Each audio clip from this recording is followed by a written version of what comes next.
And welcome, Hoosier fans, to another episode of Podcast on the Brink, your weekly dose of Indiana University basketball news and discussion. I'm your host, Jerod Morris. Podcast on the Brink is a joint production of the Assembly Call and Inside the Hall. For complete coverage of IU basketball, visit assemblycall.com and insidethehall.com.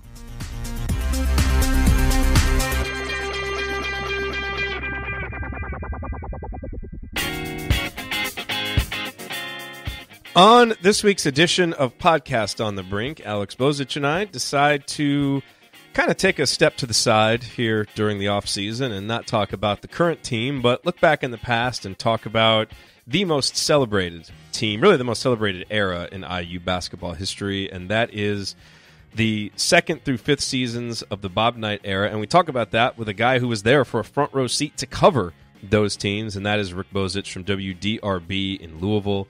He shares some funny stories from being on the road with those teams. We talk about how scheduling was so much different back then, how Rick would kind of put the accomplishments of that team into a present-day context, the importance of Quinn Buckner and Bobby Wilkerson and why they were such unique players, a duo that Indiana will probably never see again, and why the success in 75 and in 76 really goes back to what all started in 1973. All of that and more coming in this discussion with Rick Bozich here on Podcast on the Brink.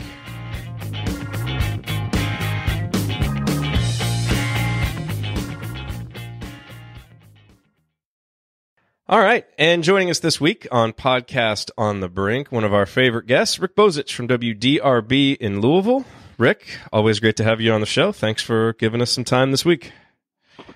Oh, always great to join you guys. Always fun to talk during the off season and talk about what's coming up and what's happened in past years, it sounds like.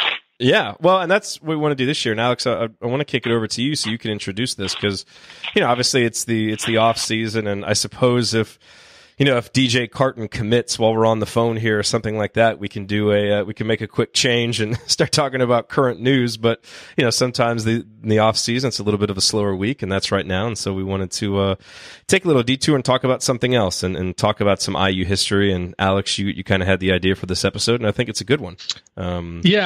Yeah, I actually called both of you guys yesterday, and I just said, we always talk about the greatness of the 1976 team, but I'm not sure that I speak for everybody my age, and I'm 36 years old, and Jerod, I think you're a pretty similar age to me, but yep. We all hear about the 1976 team, but besides being able to go back and read stories and maybe watch some grainy video footage here and there, none of us actually got to see that team. And I know, speaking from talking to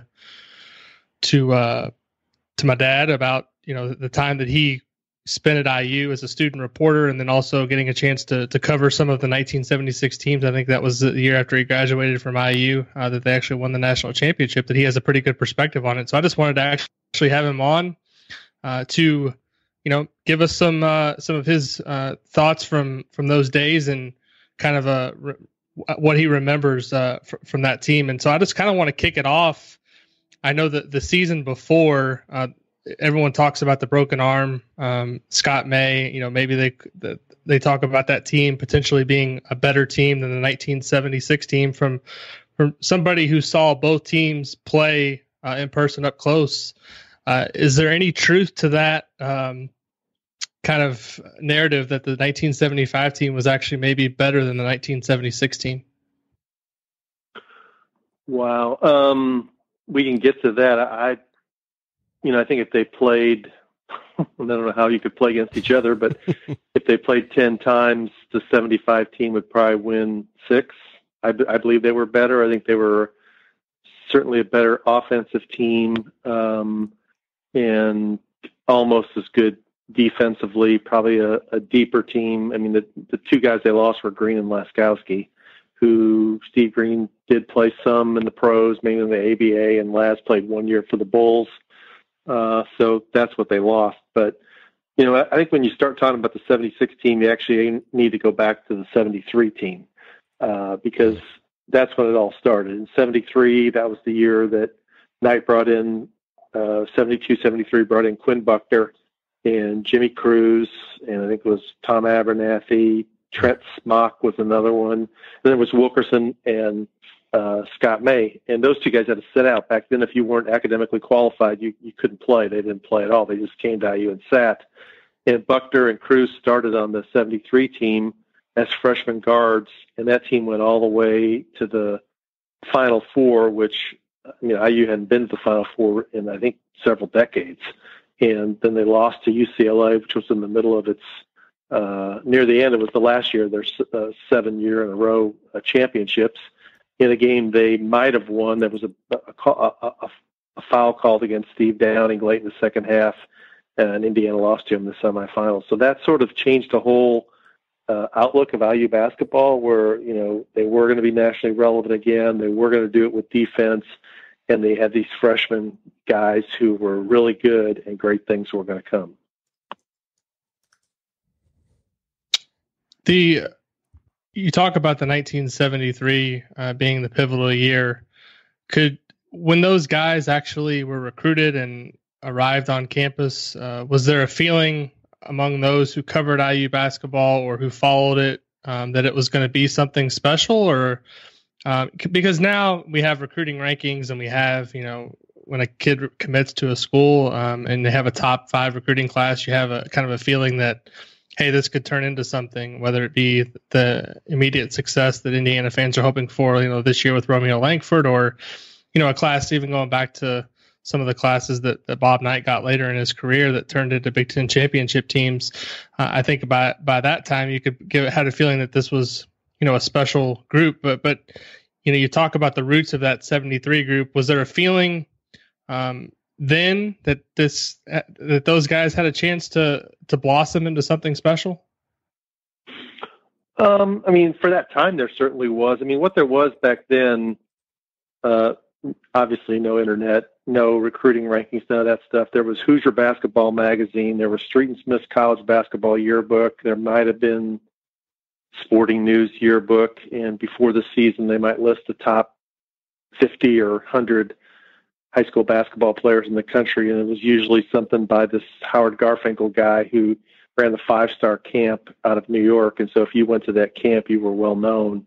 And in Indiana, people knew because Gary Donna, who I think passed away in the last year or two, in the early 70s, put out this Hoosier Basketball Magazine where he would break down the state, all 16 regionals by regional. And if you were a basketball fan, as most people in Indiana are, you would heat that stuff up so you knew the top players were. But the only guy on that team that really had any national profile was Buckner, and he had a huge national profile. He was, if he would have been, if that was now, he would have been a top 10 recruit nationally, because he played for a high school team outside Chicago, Thornridge, that I think won back-to-back state championships, and they were undefeated his senior year. And they had 3 or 4 guys in that team who got Division I scholarships. And Buckner was a 2-sport star who was a really good football player and a really good basketball player. And it came down to IU, UCLA, and Michigan. And I think everybody thought he was going to go to UCLA because all the good players back then went to UCLA. But Knight got in on him early. His dad had gone to IU, so they had an in there. And I think that he took a chance on Coach Knight, and that was the signature guy. May was obviously a really good player. Everybody knew who he was. People knew Bobby Wilkerson was an Indiana All-Star, but they didn't have the kind of profiles that guys have now. And so I think people thought things were on the way. And then the next year they added Kent Benson, who was Indiana Mr. Basketball and a big man, and that was the 74 team, which back then only one team made the NCAA tournament, and they didn't make it. I think they had a playoff game with somebody, maybe in Michigan. They might have played a playoff game in Illinois, and they lost. And they went to this thing called the Conference Commissioners Tournament, and they won that. And then the 74-75 team came along, and that team just rolled through people. If you look at a lot of the scores from that season, their margin of victory had to be close to 20 points a game, and they went 18-0 in the Big Ten and beat some good teams in the non-conference, and that's what set it up for the anticipation of the 75-76 season.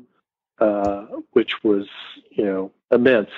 John Wooden had retired from UCLA after 74-75, and Indiana played 75-76 season. They played UCLA the first game in St. Louis because Knight had talked to the players. And back then they didn't do these kind of TV games. And Knight said, do you guys want to do this? And the players voted that they did, and that set the stage for that season. Yeah, it's you hit it right on the head. I'm looking back here at the 74 team. They played a Big Ten conference tiebreaker March 11th, 1974 against Michigan in Assembly Hall in Champaign. At Illinois. Yeah. And the thing I'm looking at here is the final record of that team, 23-5. And I know things have changed a lot since then, but the fact that a team that played in the Big Ten that went 23-5, well, they were 20-5 before postseason play, didn't make the NCAA tournament, and now we have, all these Twitter discussions and back and forth as to whether there should be, 68 teams in the tournament, 64. I mean, this was back when you either got it done in your conference or you were going home. So that's pretty impressive. You might say that's the first example of the Big Ten tournament biting us in the rear end. Yeah. It was such a different world. I mean, the regular season was incredibly meaningful. In fact, it was so meaningful during the 74-75 season.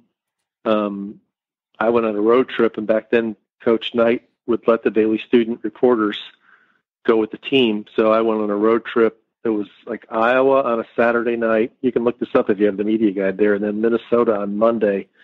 And we went to Iowa, and it was not long after Indiana was on the cover of Sports Illustrated for the first time. I think it was Laz Kowski. And Curry Kirkpatrick of Sports Illustrated wrote the story, and Knight hated the story because he had all these sarcastic, clever lines in there about how, they never saw the sunshine when they were in Hawaii because they were practicing so much, and they dined on bread and water, and that Knight howled at the moon and all this stuff. And when we got off the bus at the hotel, Knight put me in a headlock and started giving me a Dutch rub on my head and said, "Who's your favorite sports writer?" And fortunately, I was quick enough to say, "Not Curry Kirkpatrick." And I said, it was Bob Hamill. And Bob Hamill's one of Knight's best friends who was on the trip, and so I got to stay. But anyway, then on Saturday night, they played Iowa in this game, and they won because they won every game that year until they played Kentucky. And Purdue, I think there was another Big Ten game that was going on, and it was on the radio in the Iowa Sports Information Director's office. And being at the student paper, I didn't have a Sunday paper, so I talked to a couple players. I went up. It was the old Iowa facility, which was sort of a field house, and I was upstairs in the Sports Information Director's office, like getting the final stats. And I looked down on the floor, and the IU players were still out there, like talking to friends and family members. So I ducked my head back in the SID's office, figuring I could get the score of this game. And when I got on the bus, I could tell them the score because they'd want to know the score. So I got caught up in the game, and it probably was only 5 or 6 minutes later, I stuck my head back out there, and they were gone. And here I am, this student reporter from the Daily Student with no transportation who's dependent upon the team. I looked out there, and they were gone. And I got my stuff and ran outside, and the bus was like pulling away from the field house. And I think they kind of saw me, and then the bus kind of like started going. And I ran, like waved my hands, and the players told me to stop the bus. And I ran over to the side and pounded on the door. And Knight was sitting in the front seat and like shook his head, like, "No, we're not opening the door." And the bus went forward like about 25 feet, and I like walked forward, and then the door opened again.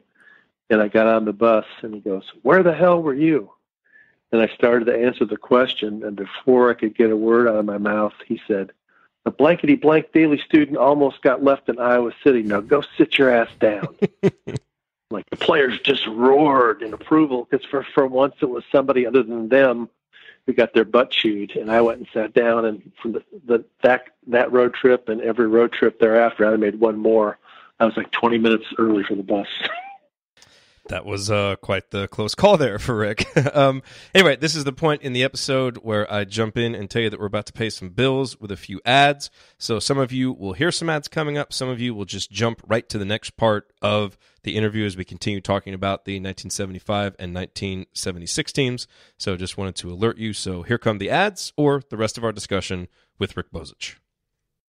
I want to ask you about the players because you had such a an up close and personal view of them. And for me, I mean, I grew up as an IU fan, but I was born in '81, so I mean that team happened 5-6 years before I was even born, and so they've always just kind of lived in legend to me. And to me, when I just look at those guys, like when you look at Kent Benson, you look at Scott May, Quinn Buckner, like they just looked mature, like almost more mature than college players when I looked at them as pictures, and their legend is like that. Like there's the picture of them walking in New York, where they're dressed up in suits and just look like guys ready for a business trip, not a basketball trip. And we often hear that players have changed in the intervening 40 years, that players are more coddled now, and it can't handle the hard coaching like those guys could. Like, how much have you seen a change in players from those guys and how they were and how they approached the game and the business, their business of being college basketball players to now, to guys that you see and cover today? We always tend to romanticize the past, but I think this is true. The one thing that really stands out is they really were about the team, more about them themselves. I mean, there was no chest pounding, there was no showboating, there was no really discussion of their individual stats. They were about the team, they were about winning, they wanted to be coached. I know that in the later years there were a lot of guys who pushed back or were unhappy with Coach Knight, and some deservedly so for some of the things that happened, but didn't have much those few years. Those guys were all into being coached hard, and they understood what the purpose was of being coached hard, and they understand what the rewards were going to be of coached hard. And I give a lot of the credit to Buckner, who he's on the board of trustees at IU now. He's worked in the NBA for a long, long time. He played in the NBA for 10 years. He won an Olympic gold medal. He's one of the few guys who has the four thing. He's got the high school state championship, the college national championship. He's got an NBA ring from the Celtics, and he's got an Olympic gold medal. I mean, he's a winner, and that trickled down from him. I think he was just so mature and so businesslike. Because if you go back, and a lot of people go back, if you watch him play, you're not that impressed with him. He's not super quick. His shot wasn't great, but he knew how to play basketball. He knew how to fit in, and he knew how to make other guys play basketball and subjugate their ego for the team. And that's what I think you saw. Really, none of those guys had great NBA careers. I mean, Scott May was a high draft pick who had knee issues and did okay with the Bulls. Benson was in the league maybe 10 years. He was the overall number one pick in the draft in '77. He had an okay career, good, not great.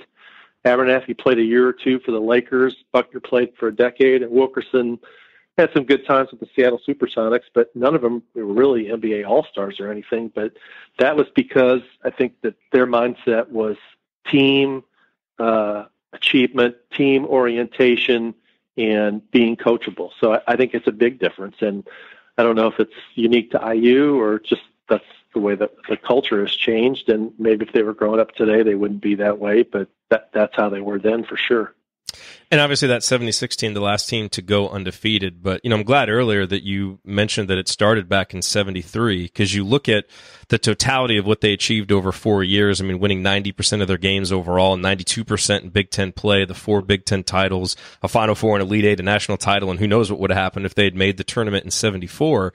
And that's, you look at that now, a 4-year run like that, and it's difficult to fathom given how hard it is to keep a team together for that long, with the same guys in the kind of the modern day of college basketball. Is there any, to kind of put it into a modern context for perhaps a younger fan, you look at what Villanova's done over the last 5 years, and they've had a great run, but even their run outside of winning 2 national titles to 1, they haven't won the same percentage of games, haven't, still been quite as dominant. Is there any recent or semi-recent example that you would say kind of compared to the 4-year run that team had, or was that in a sense something that was kind of ending? I mean, you saw it with UCLA, you saw it with some other teams, but is that something that we've seen since that you can recall? Maybe there was a stretch there at Duke when Hurley and Grant Hill and those guys were together for 3 of their, Hurley and Grant Hill might have overlapped for like 3 years, 2 national championships. And then I think Hill went back his senior year and lost to Arkansas, him and was it maybe Antonio Lang. So that would be one, I guess, Big Ten wise. I mean, Decker and Kaminsky, those guys, but I mean, it pales in comparison to what Indiana did, but they did go to back-to-back Final Fours and get to the semifinals, get to the championship game. But no, not really. I mean, that foundational class that Knight got in his second year, which was, as I mentioned, Abernathy, Cruz, Dr. Wilkerson, May, and I think Trent Smock was actually the 6th one who ended up playing more football.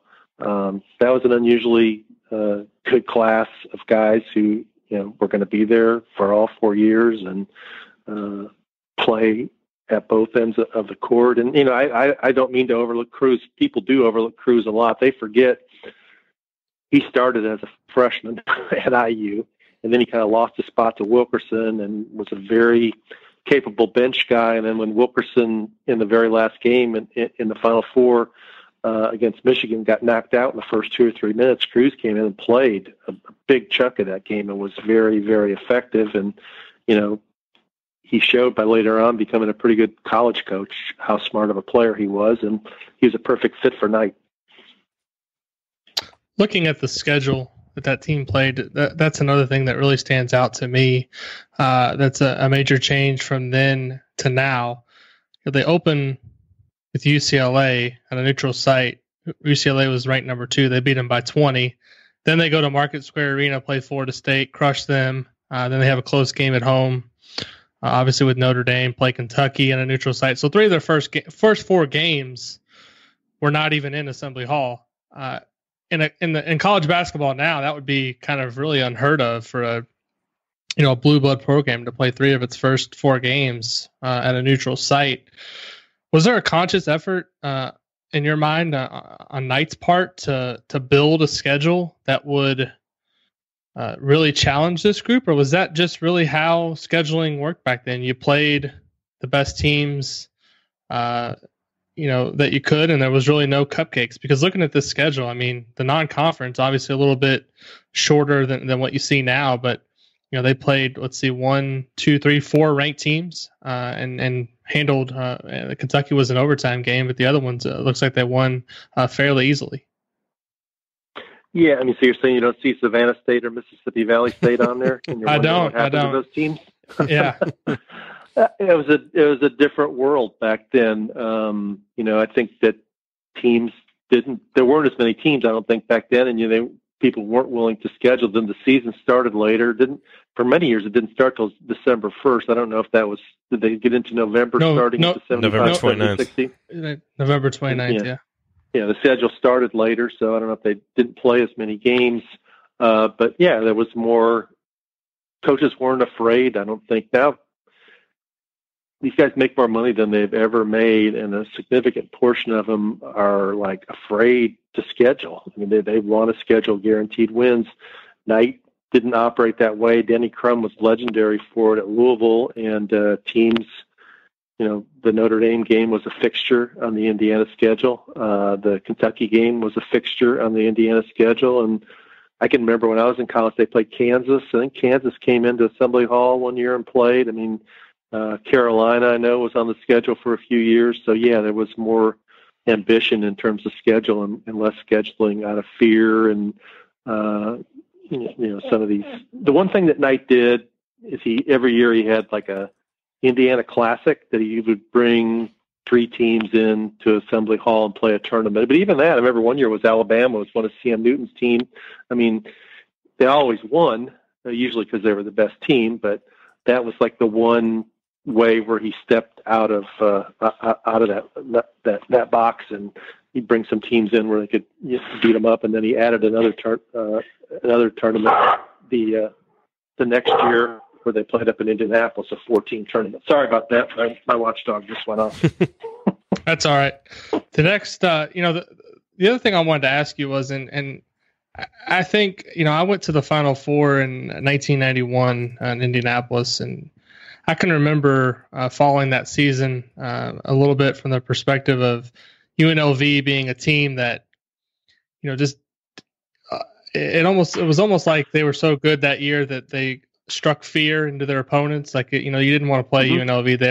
They were kind of, at least in my recollection of college basketball, the most dominant team that I can remember in terms of just going out there and just beating people and being feared. Was there a sense back then in 76 were the teams that played Indiana, was there any fear that they were going to be dominated? Was that kind of because I can't really recall, a team in my lifetime other than UNLV where I've really thought, that team's going to just dominate people on a game-to-game basis. Was there that feeling with the 76 group? I don't know. I mean, I don't think there was fear because the 76 team actually had a number of more closer games than the 75 team. The 76 team was fortunate to beat Kentucky in Freedom Hall, beat them in overtime. Benson kind of slapped a tip in at the buzzer to put the game in overtime, and then they had the miracle victory against Michigan in Assembly Hall where I think it was Benson laid one in again to send it in overtime, and they won. And so I think they weren't feared, but I think everybody knew defensively they were going to present such a formidable challenge that they had very little margin for error. I mean, Indiana never pressed, but they had the key to the whole thing was the defensive play of Wilkerson and Buckner. They were able to exert ball pressure better than, any two guards I've seen at IU ever. Wilkerson was 6'7". He jumped center. He could guard. He really could guard. And we hear this a lot. He can guard, 3 positions, whatever. He could guard all 5 positions, but he mainly played at guard, and he was 6'7". And a lot of times he would take the point guard and he would just make them uncomfortable, whether he might not be turning them over, but they might not get into their offense. And he was the focal point of it. And then Buckner was just such a physical, smart, and anticipatory player that you had both of those guys out there at the first line of defense. And that's what people respected more than feared about Indiana is like, scoring's going to be hard tonight because we got to go against these 2 guards, and these 2 guards can really defend. And how our team's going to overcome that? And a lot of teams couldn't. That's where it all started. I mean, I talk about Buckner a lot because I've always had respect for him because of what he did in high school and beyond. But Bobby Wilkerson, in many ways, I think, is one of the most underrated players in IU basketball history. He didn't score a ton of points. He might have averaged, 8 to 10 maybe, I'd say. But, man, he was a great defender, and he was a really good rebounder for a guard. And, just the whole side of when you start a game and you're jumping center and the other team's got a guard who's jumping center and he's legitimately doing it. It's not a gimmick. I think that sent a message to opposing teams of, what they were up against. What were the crowds like for those 2 seasons, 75 season and the 76 season, especially for the home games? The crowds were loud and intense. The balcony was always full. I mean, I would get back then. I think you got student tickets for if there was 12 home games, you might have gotten 9, and you'd get like 3 down low, 3, on the sides, and then 3 in the balcony. And if you had balcony seats, you went. People, Assembly Hall opened in 71 when Knight got there, and so that created a lot of interest. Knight came and started winning. That created interest, and Knight had the personality that people embraced. He sort of changed the whole dynamic of IU basketball. They used to be known as the Hurrying Hoosiers, where they scored a lot of points. The year before he got there, they had George McGinnis and Joby Wright and Steve Downing, and were scoring. They had a lot of games where they scored 90 or 100, and he changed the whole mentality, more of a defensive thing, and people bought in and got excited, and they saw what was coming. And they had, I think it was the 75 year, they had this promotion with McDonald's where if they held the visiting team under 50 points, everybody with a ticket stub got a free hamburger. And they had a game against Iowa, I believe it was the first time it happened. And then as soon as the game was over, there was this huge throng of students that went to the McDonald's out there past 17th Street on 37, and was like, the crowd was outside trying to get in to get their free hamburger. And that kind of created, that added to the whole, thing of like going to the game and embracing defense and cheering for IU to keep the opposing team under 50. My last question for you, Rick, you look back at those teams, and so much about that group was unique. I mean, Bob Knight, probably at the height of his coaching powers, maybe doing it at that time as well or better than anybody ever has. You mentioned the duo of Quinn Buckner and Bobby Wilkerson. You're probably not going to find another duo of guards that play defense like that, and then also be able to combine them with guys like Scott May and Kent Benson. I mean, just the roster was well constructed, great coach, so much unique about that. But is there anything about the way that team operated, or something that if you could take from what those teams did and kind of apply it to what Indiana is trying to do now, what do you think that would be? What do you think would kind of be the most important kind of fundamental thing that made those teams tick, that maybe has been missing from Indiana basketball, that it needs to get back to? Maybe not reach those heights again, because that may forever live as the best 4-year stretch in IU basketball history, but at least to get back to truly being that blue blood program that we all think Indiana can be.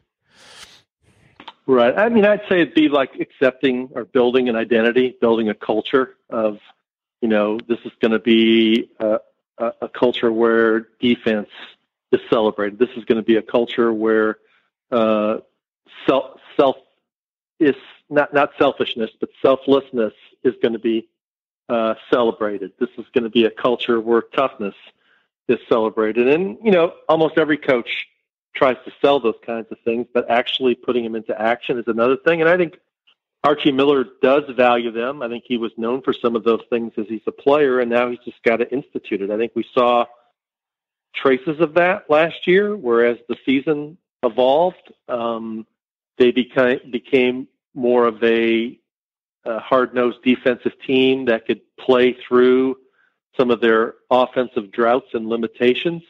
And they've got to continue that. And this year, you got veteran guys who understand what is expected, and they should not have to be reminded of as much, and they should help the coaching staff show that to the young guys. And I think that, that's what you need. I go back to, that was Buckner and Wilkerson. They were very happy to win games defending and rebounding and scoring where they could. They weren't guys who were going to try and come out there and, score 25 or 30 points. They were happy to just to keep their guy, under their average and get their average and do things. And they knew that they could win. And they knew that they found out and learned that they would get plenty of recognition and plenty of an opportunity to become professional basketball players doing that.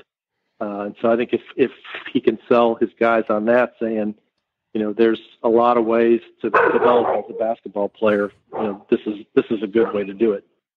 Rick, it sounds like you're being summoned by your guard dog again. They told me Labrador Retrievers were very friendly dogs, but every time somebody comes in the yard, this dog loses its mind.